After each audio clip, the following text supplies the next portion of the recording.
The key begins to pull, not toward the entrance, deeper into the heart of Theospher Refuge.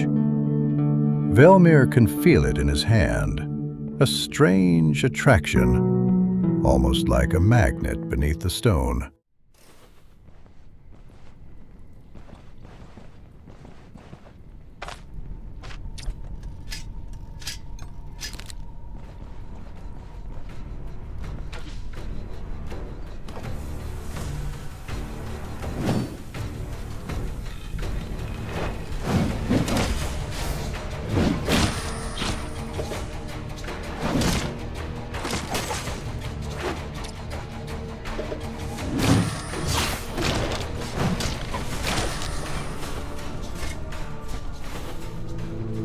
Guiding him toward the tablet he was sent to recover.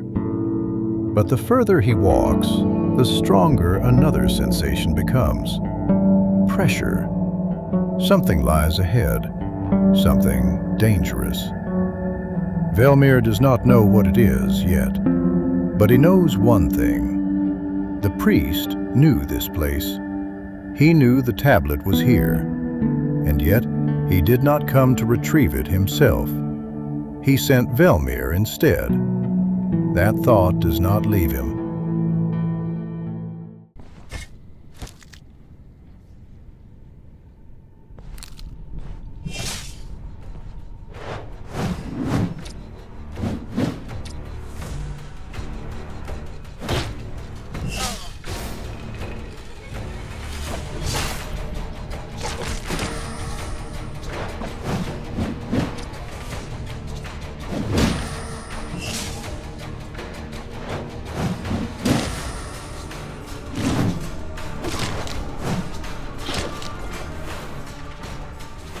Perhaps the priest could not come. Perhaps he would not. Either way, Velmir is beginning to understand that this will not be a simple task. The tablet may be waiting for him, but so is whatever protects it.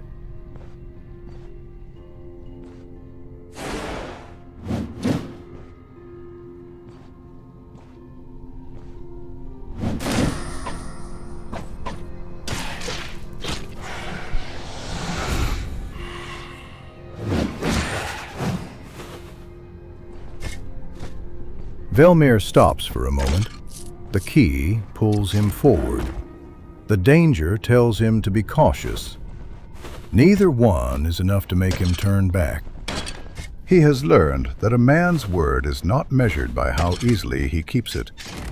It is measured by what he is willing to face when keeping it becomes difficult. Velmir tightens his grip around the key, then reaches for his mace. Whatever waits inside Theospher Refuge, he will face it.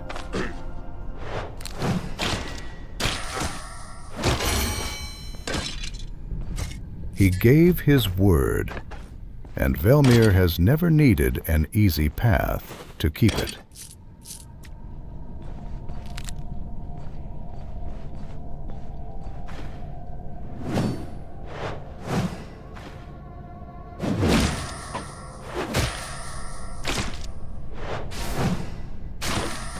And just as Velmir was about to reach the tablet, the tension grew even stronger. The key had guided him this far, but he was not the only one waiting for him. A guardian stood between Velmir and the tablet, and to claim it, Velmir would first have to deliver another sentence. The guardian's name was Alfred the Proud. His sentence had already been passed. Now there was only one thing left to do: execute it.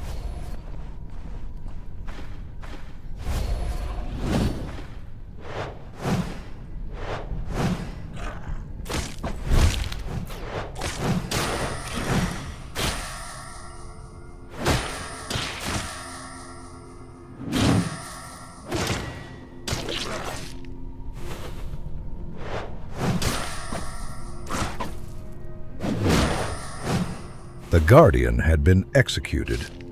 Alfred the Proud's sentence had been fulfilled, and at last the tablet was in Velmir's hands.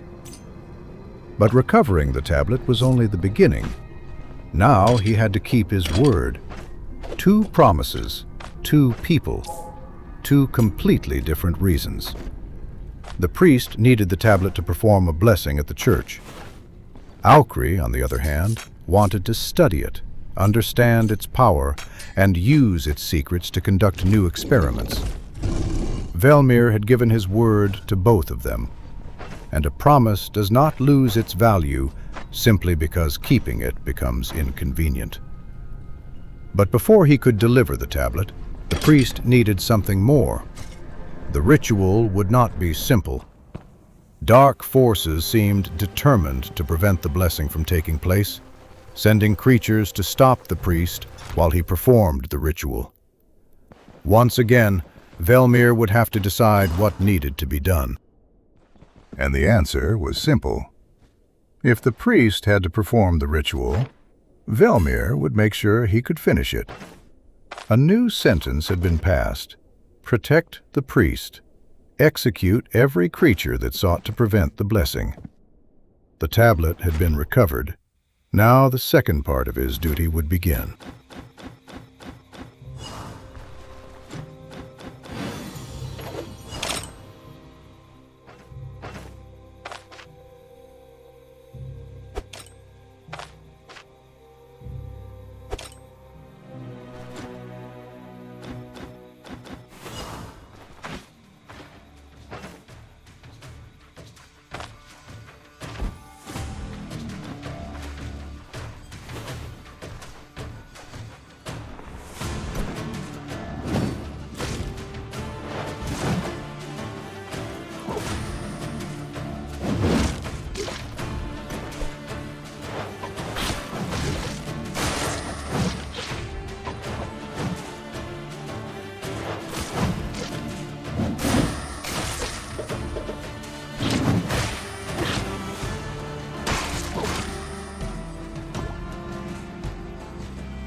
Her ritual was complete.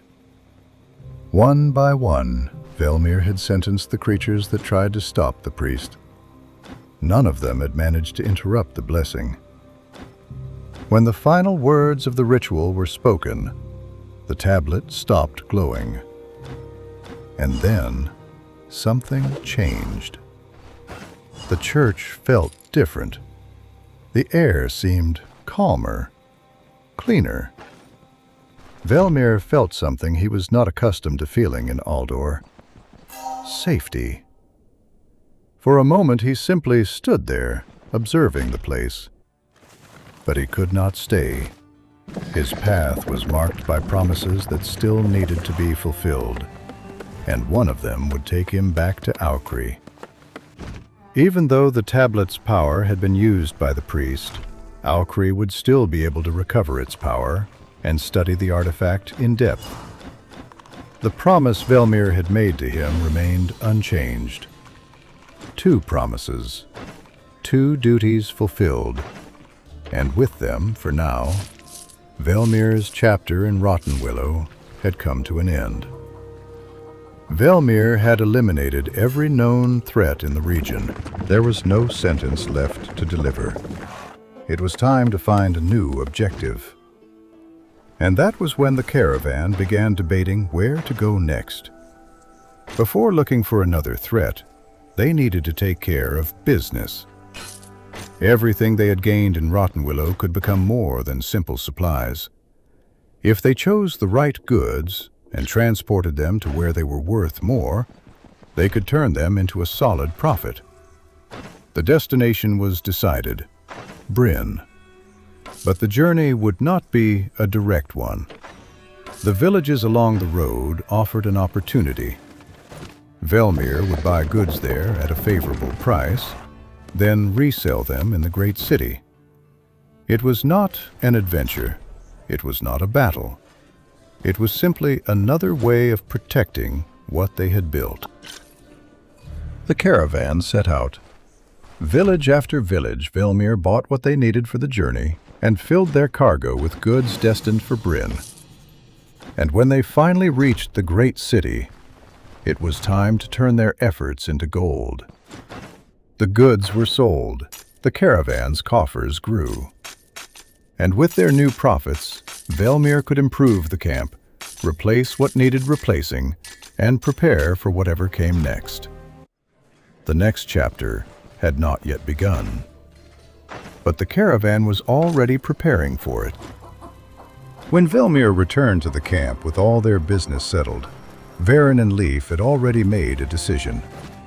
It was time to leave for Denbrie, a region far more hostile than Rottenwillow, a place where even finding somewhere safe to live was difficult, and where the dangers had driven away most who might have settled there. But precisely because of that, work was in greater demand, and the jobs were far more difficult. The caravan knew this would not be an easy journey. For Velmir, however, it meant something more. If Denbrie was suffering under threats its people could not face on their own, then there was something to be done. Perhaps this was not simply another region where contracts could be accepted. Perhaps it was another responsibility, another promise. Velmir looked toward the road that would lead them to Denbrie. He did not know what they would find there, but if he could reduce the threats that kept its people in constant danger, if he could make the region a little safer, then he would have accomplished something more than a contract. A new promise was about to begin, and the man from Skadia would carry it on his shoulders.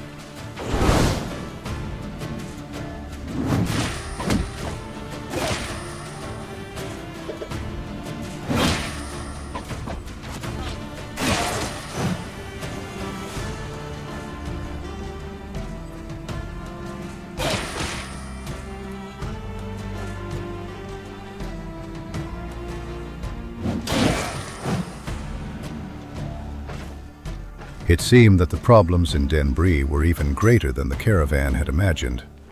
This time, the bandits had not simply occupied a fortress to take control of the region.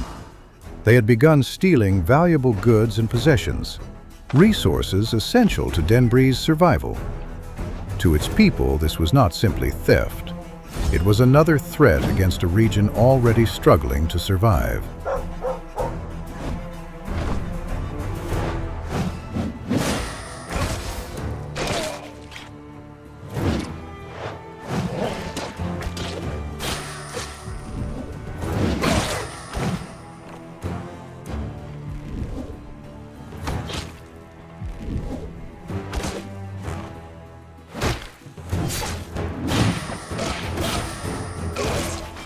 Velmir made a promise. He would put an end to every bandit, and he would recover everything they had stolen.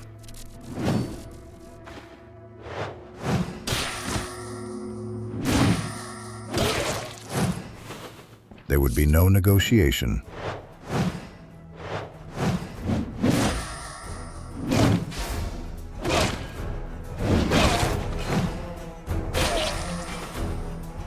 No reward would be enough to justify leaving the job unfinished.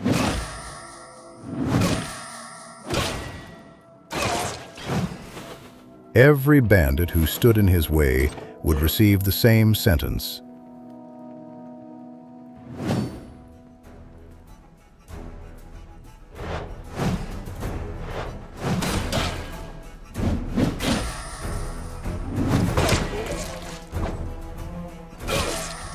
And as Velmir advanced deeper into the fortress, his mace began to deliver it, one by one, enemy after enemy.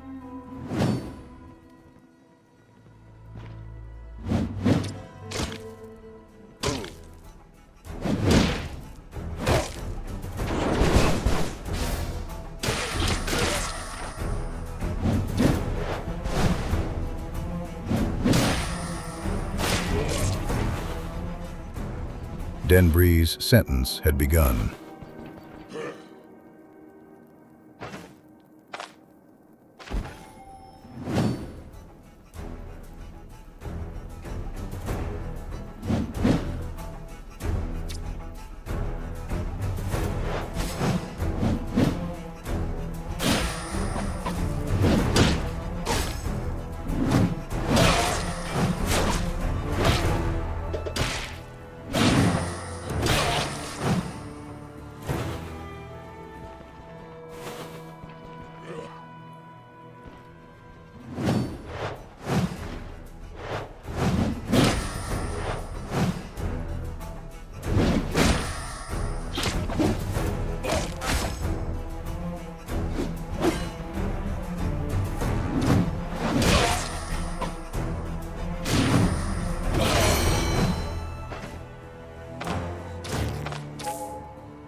The bandits in this fortress no longer presented the same challenge to Velmir.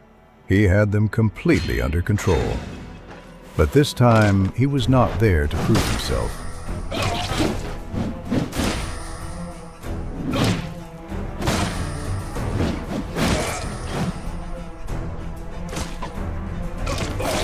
He no longer needed to demonstrate what he was capable of. Every swing of his mace was a confirmation of something far more important: that Velmir's word could be trusted. Where others saw a contract, Velmir saw a responsibility.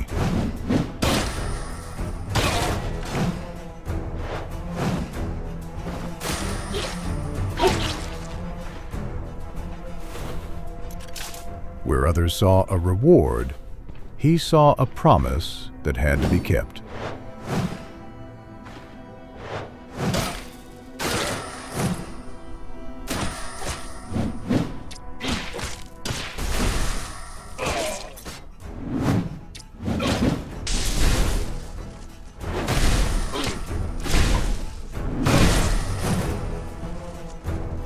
And little by little, that way of living was beginning to leave its mark on Aldor. From region to region, his name was becoming known. Not for his wealth, not for his power,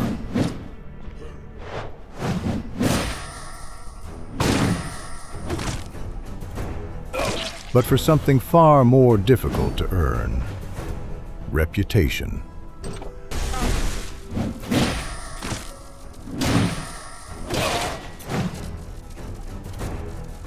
The reputation of a man who keeps his word.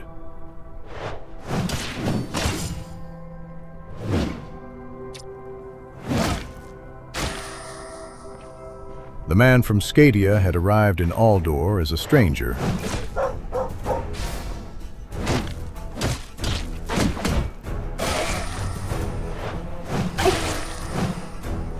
Now, wherever Velmir chose to take responsibility, people were beginning to know they could trust him.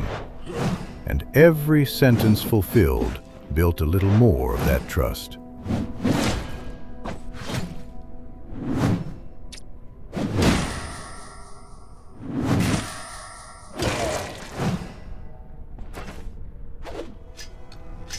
The first sentence in Denbrie had been fulfilled. The first promise had been kept. A little more safety for those brave enough to call this hostile land home. Velmir had not come to Denbrie to prove his strength. He had come to make life a little easier for those who lived there. But this was only the first sentence. The executioner had arrived in Denbrie, and this was only the beginning.